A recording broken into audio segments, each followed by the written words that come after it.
Baby Doc Podcast. I'm really glad you're here today for another episode. I'm Rachel, a pediatrician, and this is Brenda, an OBGYN, and my mother. Hi. Hi, everybody. So, Rachel, how is JJ today? If you're just joining us, Rachel had a baby boy in February, and he is now 5 months old. How's JJ? He is. He's 5 months. I can't believe that. He is almost 6 months, actually. He's doing really, really good. Wow. Wow. He is sick right now with a cold that he got from surprise daycare. Daycare. I knew it. I knew it. He has really bad congestion and now has a pretty gross Hmm. productive cough. But he's such a trooper and he's still like his Aw. happy, normal, smiley self. But yeah, he's Aw, sick. my poor baby. I'm so sorry he's sick. Yeah.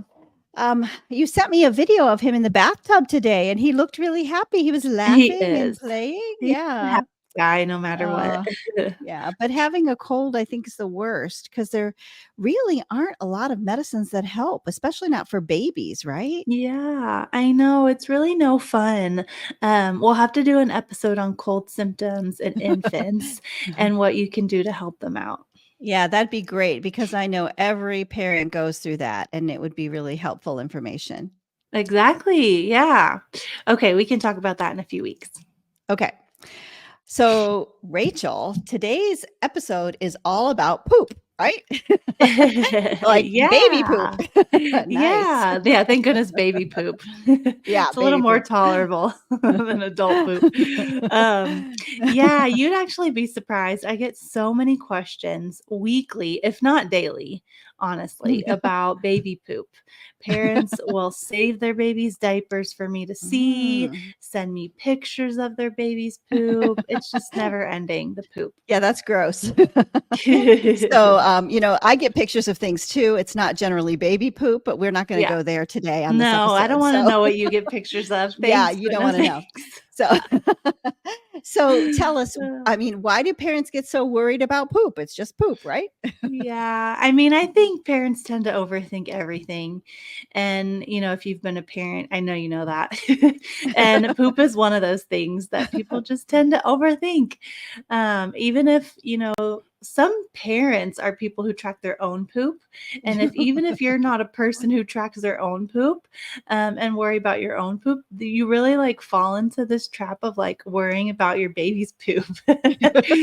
And you change your baby's diaper every day and you look at their Right. poop, and infants poop is not the same as adult poop, so It's it's not. really hard for them to know what's normal, so they worry about it, everything. Yeah, yeah. I know when I was a first time mom, the baby poop was just so weird because it would have different Mhm. colors and different Mhm. smells. Sometimes it didn't smell, but then when it started smelling, it smelled really bad. So tell me, what are the questions that people will ask you about their baby's poop? Because I'm dying to know. Oh my gosh, everything. They ask about color, consistency, timing. My baby's poop is green. Oh Yeah, it's no. weird. It's Yeah, weird. my baby's poop is watery. That's not Mhm. good. My baby's poop is so big. It's like grown man poop. Or like my baby hasn't pooped all day today. Like everything that Uh, you could worry about, they worry about. yeah. So why don't you tell us, what is newborn baby poop supposed to look like? I am an expert at this, unfortunately. Yeah, that's really I've great. seen a lot. So, just like adult poop, newborn and baby poop can look different. It can look different. It's the same baby, but one day to the next, it can look different.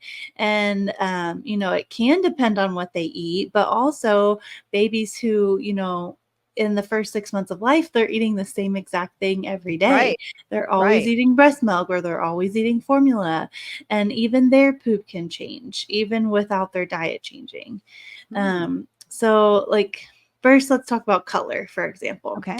Baby poop can be yellow to green to brown to tan to dark gray. I've heard some people describe this as earth tones. So, baby Okay. poop is usually earth toned colors, and all of these are normal colors. I get a lot of parents who call and ask, "Hey, my baby has a green poop." Does this mean my baby's now sick? Which no, not necessarily. And a Wow. yellow poop also doesn't mean the baby's sick. Usually, when your baby's first born, they're going to have that black, sticky, tarry stools, Right. poops. And, Right. if you've ever had a baby, you know what that's like. It's hard to wipe off their butt. It's really gross. Yeah. But this, this is called a meconium poop. And it's what the baby produces in the uterus before any food gets into the gut. And as your baby starts to eat, or some babies have their first poop in the womb, like we talked about in the Right. last one. Right. And so the oh, my light turned off. So the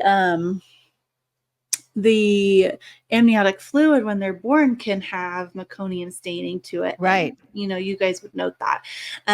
But a lot of times they don't have their first poop until they're outside of the womb. And, even sometimes for the first couple days, they're going to have this gross meconium looking poops. But as your baby starts to eat, whether that's breast milk or formula, their stool is going to change. And this is called transition. Your poop is transitioning.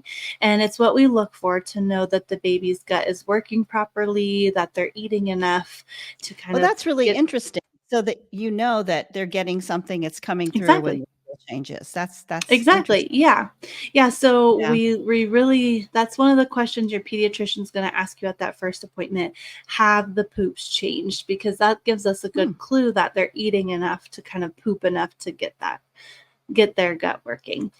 But once they're born and their stools have transitioned, on average, newborn poop for breastfed babies is yellow with seeds, like it looks seedy, almost a Okay. mustard colored yellow. Yeah, Yeah, I normally have that's seen what. bright fluorescent yellow poop Yeah, before. And was it that's pretty shocking? normal. Yeah. Right. Okay. And when we say mustard, we mean like French's mustard colored yellow, like it's Yeah. gross. Yeah. Um, Mustard yellow with seeds in it is pretty normal for newborn poop, especially breastfed babies, but formula fed babies can have that color poop too. And newborn poop for formula fed babies is usually like a green color. Like a pea green, really gross. But no matter what the baby is fed, they can really have any of these earth tone colored stools, and that can be normal for them. Um, Okay. Why don't you yeah, tell us a good. little bit more about, like, how about consistency? Because I know it can be from one end to Yeah. the other, right? Yep, exactly. Yeah. Just like adult poop, right? Baby poop can be watery where it soaks up into the diaper. That is usually normal for most babies, but it can be watery all the way up to like clay or like Play-Doh consistency. Anything in between there is really normal for babies. A lot of parents, when their newborn has watery poop and then they start to have more consistency to their poop, almost like Play-Doh type poops, they think that they're constipated. Oh my gosh, it's harder than water. But that's not the Mm. case. Anywhere Okay. between there can be normal for babies. All right, got it. So, all earth tone colors are normal, Yes, and you got anywhere it. from watery to Play-Doh is also Mhm. normal. I use So, and that Play-Doh a lot because people okay. know what Play-Doh Right, means. right, right. So no matter Mhm. what your baby is eating, the stool can Mhm. have all those different colors and all the different consistencies. So when do we consider this to be a problem? Like when is a baby constipated or when do you call it diarrhea, right? Yeah, that's a great question because I get that question all the time.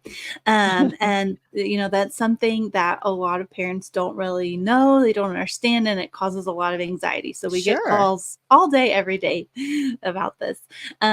So constipation is considered when the infant has hard stools, like harder than clay or Play-Doh. That is really the definition of a constipated baby. Usually you'll see the stool is hard. You can also see blood sometimes in the stool if Oh, the poop was so big that it caused a tear on the way out, unfortunately. So that is constipation. You'll also see another part of that definition is timing, right? So you'll also see infants Right. not having stools for a few days. And this might be surprising to some people, but formula fed babies can go up to 3 days without having a stool, and breastfed babies can go up to 7 days without having a stool. Okay, 7 days, a whole week, wow, and that can Yeah. be considered okay? Yeah. Yep. Wow, I okay. know that's crazy to me too. A lot of parents think that their infant is constipated when they haven't stooled in like 2 days. Like they didn't stool at all yesterday. So they're constipated. And, while that Mhm. can be concerning to parents, especially those parents who poop every day, I feel like people who Right. poop every day, they just cannot fathom going a whole day without pooping. Right. It just blows their mind. But it really is not constipation. Um, but a lot of parents also think their infant's constipated when they're grunting or they seem uncomfortable, but that is also not constipation. As long as the stools are soft and they're pooping within that 3 to 7 day window, depending on what they're eating, it's all normal. Oh, okay. So let's say that your baby hasn't gone in or is having those really hard stools that Mhm. are hard, rock hard, and they're Mhm. constipated. So what can you do? Because I've heard of doing things like rubbing their belly, massaging their Mhm. tummies, Mhm. bicycle legs, and that can help Yeah. move the stool along and help get things moving. I know, like, I tell people to get up and walk or exercise, Yeah. especially like after surgery, right? When their Yeah. intestines slow down. Exactly. Yeah, tell us what are some things that parents can do? Yeah, exactly. Babies can't get up and walk. Right. They can't Well, not at exercise. first. Yeah, Right. so you gotta do that for them, right? So Yeah. those things are a really great first step.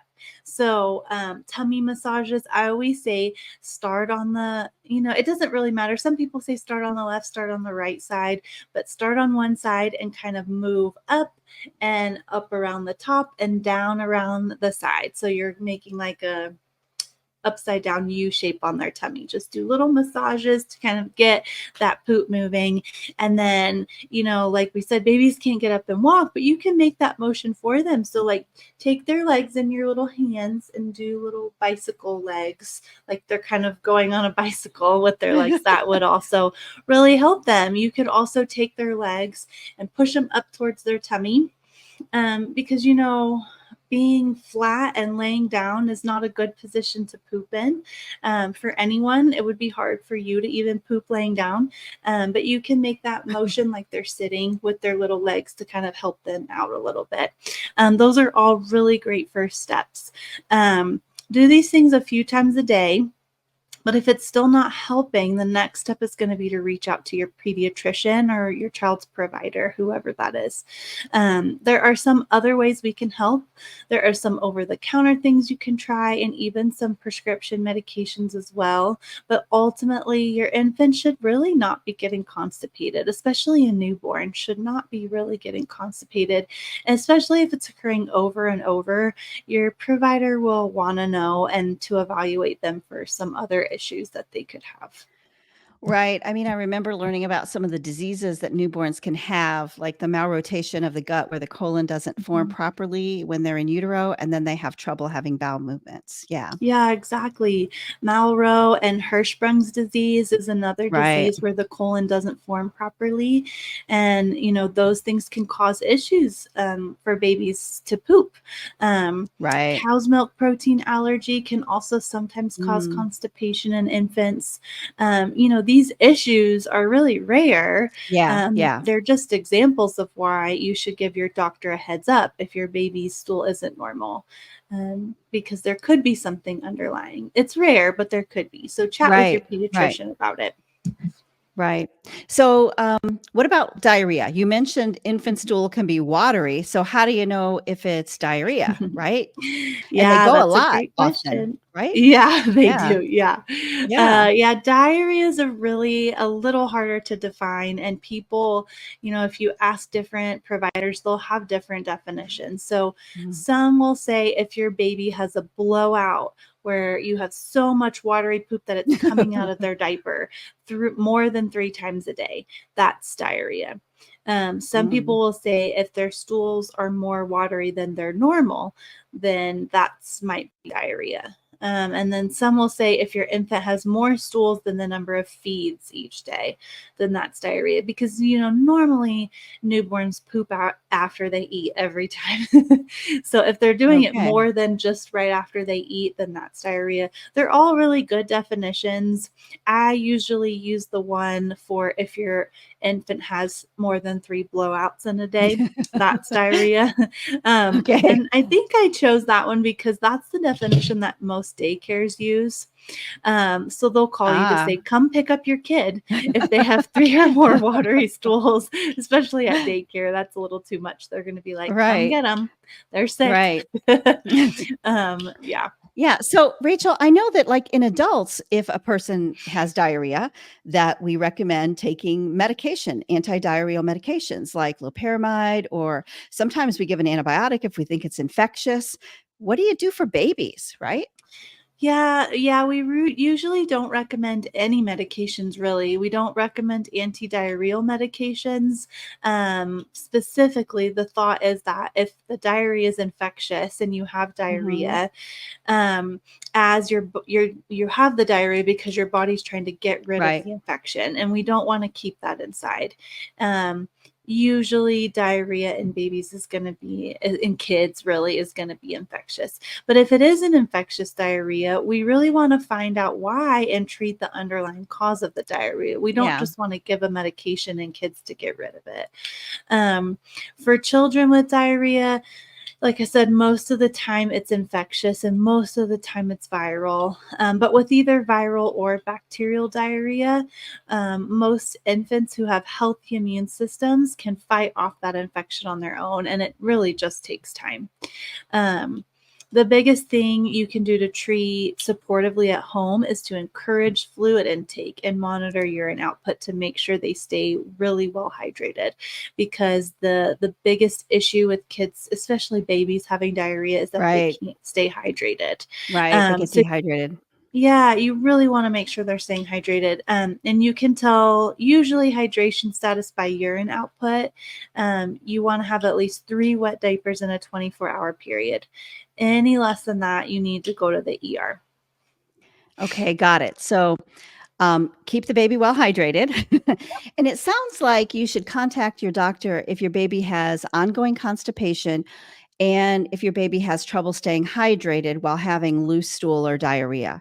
So Yeah. tell us, what are some of the other reasons that you would want parents to call their doctor? Yeah, you want to call your doctor if your baby has constipation that doesn't go away on its own, like you said. Remember, constipation is those hard stools, harder than clay or Play-Doh, and or they're not having a stool in 3 to 7 days, depending on what you're feeding them. You also want to call your doctor if your baby has diarrhea for longer than 10 days in a row. Wow. Um, yeah, or if you think your baby's dehydrated. That 10-day mark for diarrhea is kind of where we draw the line. Like, this is your body's not really fighting it off on its own. We should do more tests to kind of figure out why. But most babies will be better after 10 days. I hope so. That's a long time. Yeah, really. Right. Right. So I have a question. How can you tell if the baby has urinated? Because sometimes they're having like watery stools and their diaper is like constantly has watery stools in it. How can you tell if there's urine if there's so much watery stool? I Yeah. find that really hard to tell. Yeah, that's a great question, and I get that question all the time. Sometimes you can't tell. You just can't if there's urine in there. You can try to kind of detect if there was urine in there, but even that little yellow blue strip on the front of a diaper that changes with urine, a lot of Oh, times that's it's right. Yeah, a lot of times it's just changing when it gets wet. So it'll change even Yeah. with just diarrhea. So it's hard to tell. So really looking at hydration status at that point is going to be your best bet. You can look in your infant's mouth and eyes. If their mouth looks dry or if they're crying and not making tears, that can be a good Okay. clue that they're dehydrated without looking at urine. Good. Okay, got it. So, um, yeah, that makes sense. What Mhm. else would warrant a call to the pediatrician?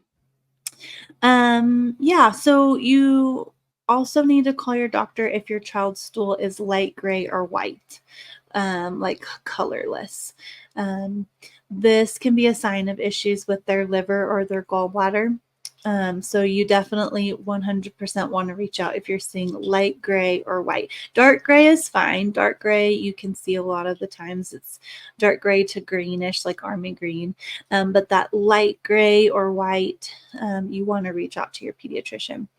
You also want to call if their stool is red or black, like it has blood in it, like fresh blood or dried blood. Dried blood Mm, would be more black. But most baby poop is going to be normal 9 times out of 10. But don't feel bad asking questions or showing us pictures. It's gross and we laugh about it, but we're used to it. It's fine. that's funny. Okay, so what about gas? All right. I know so many times moms tell me their baby's gassy. I remember that. And that should be normal too. I mean, everyone is gassy, right? We all Mhm. fart.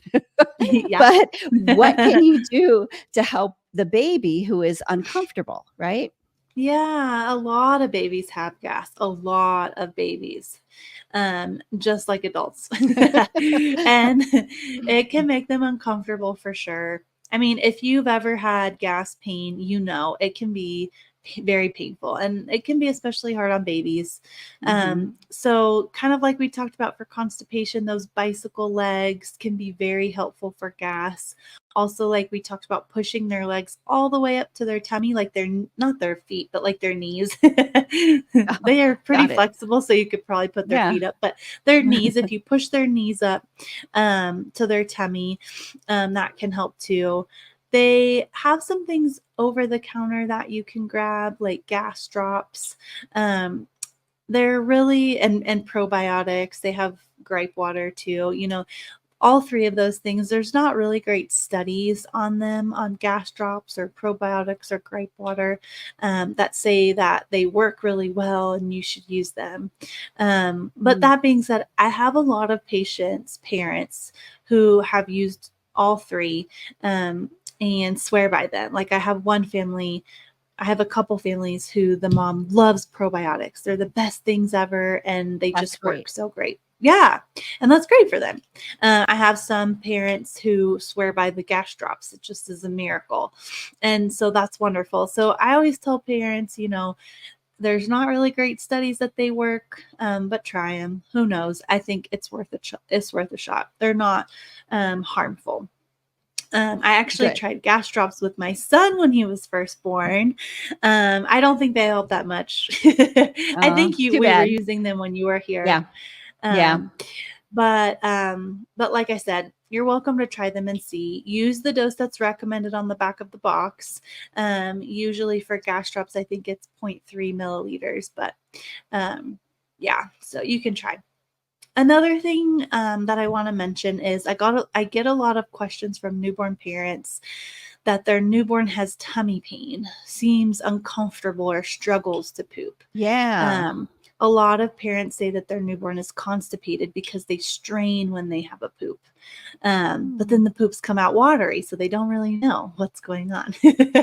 Actually, my next door neighbor texted me this question because she just had a baby recently. But I get this question so often. Um, and my answer is always the same. I had a really good pediatric GI doctor who explained this to me very well. And what she said is, you've got to remember this is the first time any food has been through their gut. They're Yeah. experiencing new feelings. It feels really weird. Also, they've never had to like push out a poop before. This is all Right. new. They don't really understand how to bear down, how to push down to get the poop and gas to come out when they have that feeling. So it just kind of sits in their tummy and makes them uncomfortable. And so that's when you're seeing all that grunting and straining. This is them like kind of trying to figure out how to get the poop out. Also, like we talked about, they're having to poop laying down. And this Yeah, isn't they don't have ideal. gravity to help them. Gravity Yeah, can't help them. exactly. Yeah. So it's hard, and it just takes a little bit of time for them to figure it out. Do bicycle legs, tummy massages, push their legs up to their chest to help them out. And usually in a few weeks to months, normally within the first month, I would say they start to understand how to poop, and they don't strain as much, and they don't seem so uncomfortable. Perfect. That's great. I mean, I know it's hard for us as parents to know what exactly is wrong with your baby, right? Because they Yeah. can't tell you, they can't talk to you. And I will tell you that it gets better once they start talking. But then once Yeah. they're teenagers, it all goes back to you not knowing what they're feeling all over again. So, Yeah. I also know that a lot of babies have reflux, and that can be normal for some babies too. Because their lower esophageal sphincter, basically the trap door at the top of their stomach, isn't fully developed like it is in adults. In adults, our lower esophageal sphincter will close after we ingest food and it gets down in our stomach. And that helps keep the food from coming back up. But Mhm. because it isn't fully developed in infants, any food that's in their stomach has an open way to come back out of their mouth up into their esophagus. Exactly, exactly. That's a really great way to describe it. That's how I tell my patients too. And really, it's why most babies have reflux or spit up. So a lot of people call it spit up, but Right, spit up reflux is the same thing. right. Um, yeah, it's the same exact thing, spit up and reflux. But some babies have it worse than others and will reflux or spit up multiple times throughout the day, and others will just have it occasionally. Um, Reflux usually starts after a few weeks of life and peaks, like it's the worst that it will get around 4 months. And then usually it starts to improve around 6 months of life when solid foods are started. The solid food is like heavier, and so it stays down in their tummy better. Um, when babies have reflux, we usually recommend holding them upright for 30 to 45 minutes Mm. after feeds. This will use gravity kind of in your favor to hold the food down in their stomachs. And, as you can imagine, when you lay them down, reflux usually worsens because gravity just pulls the food right back out. Right. Right. I know when I had babies, at that point, they were recommending putting oatmeal cereal in the bottle with the formula or breast Mhm. milk, to make it thicker so that the babies didn't have as much reflux. But I've heard that you guys don't recommend that anymore. Right. Yeah. This is no longer recommended if your baby is gaining weight well. If your baby is gaining weight well, we usually just keep feeding the same and monitor the baby. Kind of making sure to hold them upright after feeds. But if your baby is having trouble gaining weight, your pediatrician will talk to you about what to do. Sometimes that's adding cereal to the milk. Other times we can give a different formula that's thicker. But you'll want to check with your pediatrician always before doing anything like that. Okay, great. So I also know that sometimes reflux is so bad that the baby actually needs a medication. Um, when would you add a medication to a baby for reflux? Yes, exactly. Some babies have normal gastroesophageal reflux, kind of like we described earlier. That's just regular spit up. The food sort of comes up out of the stomach and out of the mouth, and they're happy and fine with it. The baby doesn't care. They'll continue smiling and laughing as it's spilling out.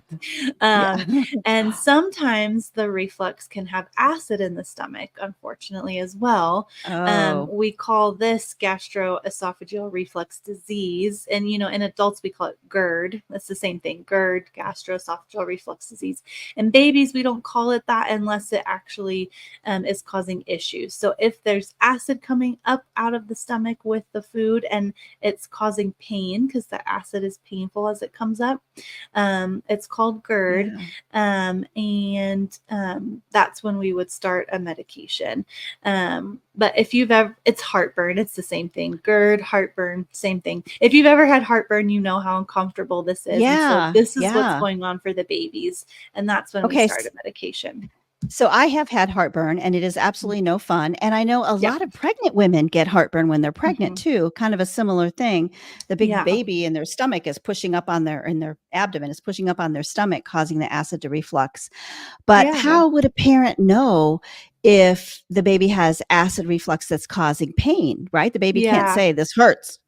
Yeah. Actually, it's so funny that you say pregnant women have it because I Mhm. explain this to my patients when I think that's going on with the baby. And the mom, 9 times out of 10, is like, oh, I had the worst heartburn. And when I was Yeah. pregnant, my poor baby, I feel so bad. Yeah. But yeah. So most babies do not have heartburn when they have reflux. Most of them, like I said, are happy spitters where it just spills out and they're happy and smiling. But the ones who do will cry when the spit Mhm. up is coming up, and they'll arch their back when they're having the reflux. Um, um, so yeah, they'll cry and arch their back. They will sometimes have these issues even when they're eating because the reflux occurs during the feed. Oh. So they'll have pain with feed. So you might see them pushing the bottle away and crying during feeds too. Or if they're breastfed, kind of unlatching themselves from the breast and pushing away and crying because it's hurting. Ah, so if they're spitting up, but they're happy, they're fine. But Yeah. if they're spitting up and Yeah. they're crying, that's bad. Okay. Yeah. So Yeah. Yeah. Exactly. if parents are seeing that their baby's crying, arching their back, pushing away, then maybe they should talk to their pediatrician.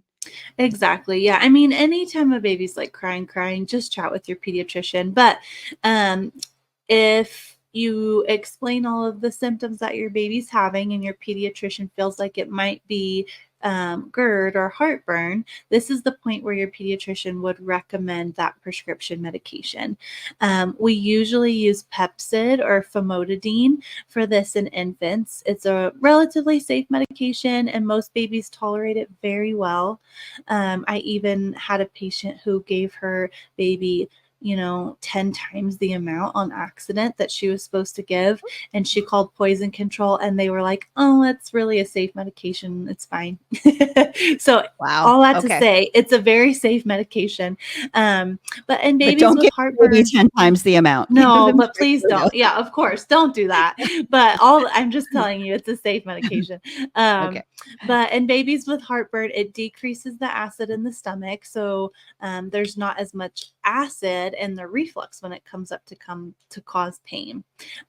One thing I also want to mention, and I tell this to all my patients Mm, too when I prescribe it, that this medication does not decrease the amount of reflux your patient is having, or sorry, your infant is having.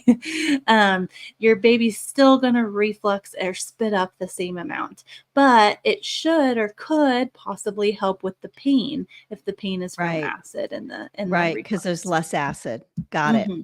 Yeah. So I know this medication is also used in adults for heartburn. I give it to pregnant women all the time, so that makes a lot of sense. Yeah. It in babies, it won't change the amount of spit up that they have, but it will help with the pain because there won't be Exactly. acid in the spit up. Um, Exactly. yeah, I also know that a lot of moms sometimes will change the formula they're giving their infant or change their diet if they're breastfeeding. Like, I don't know, stop eating certain things. Yeah. When do they need to think about doing that? Right. Definitely. I get this question so much in clinic. You should always talk to your pediatrician before changing what you're feeding your infant, or what you're feeding yourself if you're breastfeeding your infant. They can help guide you to make sure you're making the right changes. Maybe the symptoms you're seeing in your baby are not something that will change if you switch the formula or switch what you're eating if you're breastfeeding. I will say most people want to change what they're feeding their babies in the first 2 to 4 weeks of life. This is the time when the baby's having symptoms, like we discussed earlier, of being uncomfortable during a new GI system. They have a new Yeah, GI system that's just now getting feeds for the first time, and they're not happy, and parents think it's what they're feeding them. And once we change the feeds, then all this starts to get better, but it's hard to know, is there relief due to changing the feeds, or did it just go away on its own because the baby's right, getting used to life? right. So sometimes your doctor will encourage you to hold off on changing formulas or changing your diet if you're breastfeeding. And this is because, a lot of those symptoms, especially in the first couple weeks of life, they go away on their own within the first few weeks. Right. So chat with your pediatrician. Right. So that's why medicine is more of an art sometimes than a science, right? Exactly. Yeah, exactly. Exactly. You definitely want to tell your pediatrician if your infant has bloody stools, though. If they have bloody stools, if they have white stools, hard stools, or painful reflux or refusing feeds. Those are all the things you 100% want to chat with your pediatrician about. But all those things are definites, but if something is really worrying you, don't feel bad about reaching out to your doctor. They're there to help you. That's awesome, Rachel. Absolutely. So, I mean, I had actually no idea that people were so worried about baby poop and spit up. Oh yeah. Oh yeah. It's a constant discussion in the clinic every day. Great. So, yeah, so that's where you spend most of your days talking about poop and spit up. Awesome. Yeah. Isn't that great? Well, I'm really excited that we had a chance to chat about this, and I actually did learn quite a bit. I didn't Good. realize all those different colors were really just fine. Yeah. Yeah. So Just that's great. fine. Don't Right. stress. Cool. But I think that's all we have for today. Thank you for joining us for another episode. We really appreciate all you guys so much. Please tell your friends and family members to listen. And if you like our podcast, please give us a review. That helps other people to find us. Right. And don't forget, we have a new episode that comes out every week and new information on a new topic. And if there's a topic that you would like to hear more about, you can reach out to us on Facebook or Instagram. And we'd love to hear